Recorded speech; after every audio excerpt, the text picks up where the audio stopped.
The system under which we live, consumer capitalism, requires ongoing economic growth in order to feed profits for-profit corporations to make shareholders happy.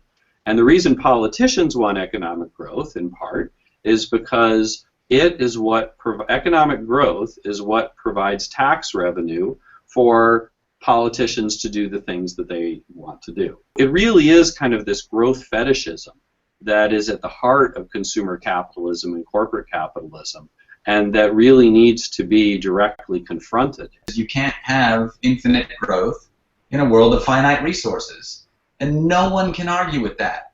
It's the most simple, black and white, clear thing. A 5-year-old can understand that.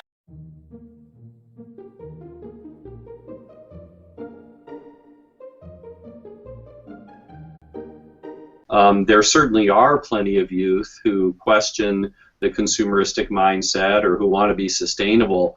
You know, the fact of the matter is there's never been a generation of humans who has been exposed to so much sophisticated materialistic messages that is right in their face constantly, and that has had its impact. And indeed, in the study that Gene and I did, we found that these changes in materialism over time among youth were correlated with the amount of advertising in the United States in each of those years as well. So as advertising has become a bigger and bigger part of the overall economy, youth's materialism has also tended to go up too. It doesn't take a rocket scientist to realize that materialism is not causing us to be happier. So there's obviously a crash at the end of that, where people are finally realizing, like the Beatles, "Can't Buy Me Love."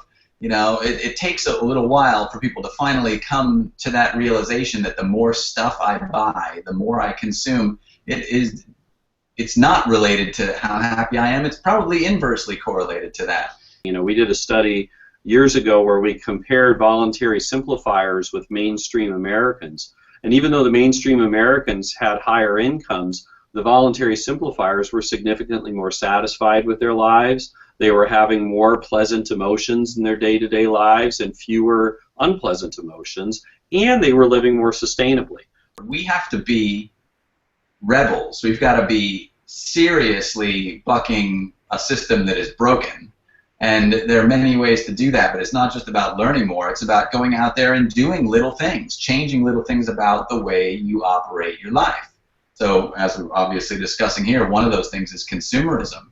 So your purchases, every time you open your wallet or buy something online, think about that, think about changing your purchasing habits.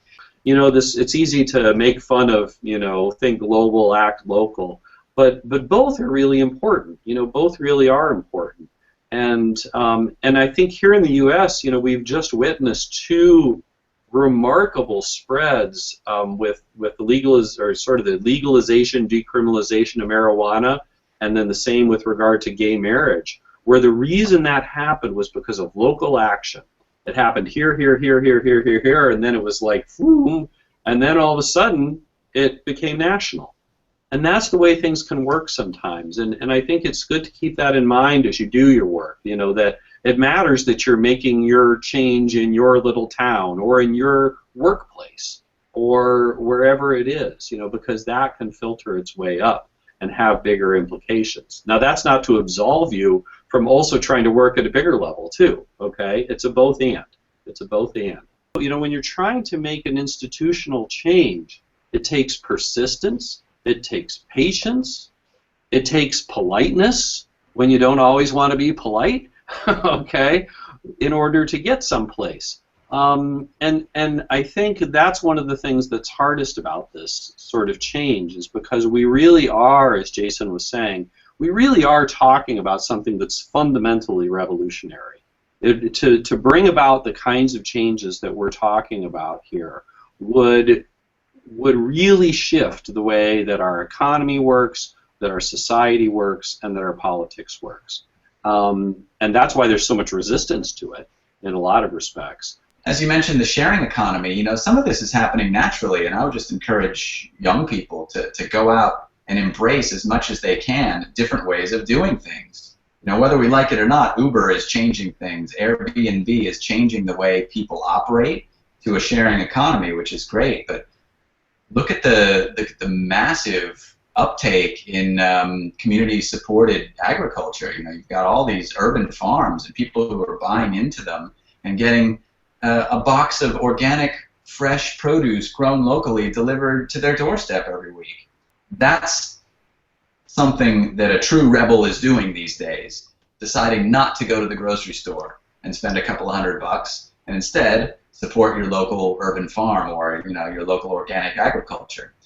Those kinds of actions are, I would say, more important than just going out and finding more information. It's about people changing the way that they live. And there's a million more things that I would love to be doing that I'm not doing yet, but every little thing that you do is has a positive effect. So I would just say, don't be blown away by the choices, and certainly guilt is a bad sinkhole. So try to avoid guilt for not being as sustainable as you would like to be, and start small.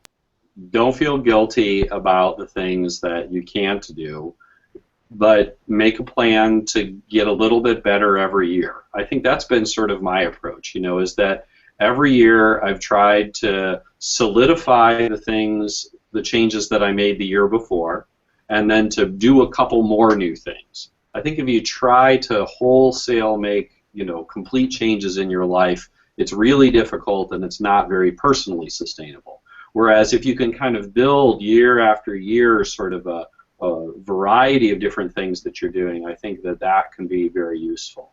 I think one of the biggest changes that my wife and I made in our life is that we both work for pay part-time. So I cut a deal with my college pretty much since I got here that I teach either 2/3 or 3/4 time, and I take 2/3 or 3/4 of my salary.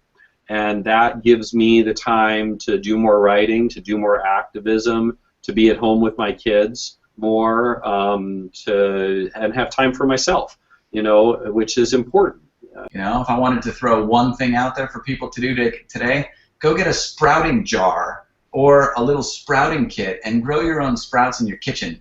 You don't need any dirt, you don't need any sun. Literally, you buy some seeds, put them in water, and a week later you have fresh sprouts. You just grew something in your kitchen. It's super healthy, tastes good, and when I get off this call, I'm going to go eat a sprout sandwich that I grew myself in my kitchen. And it's cheap.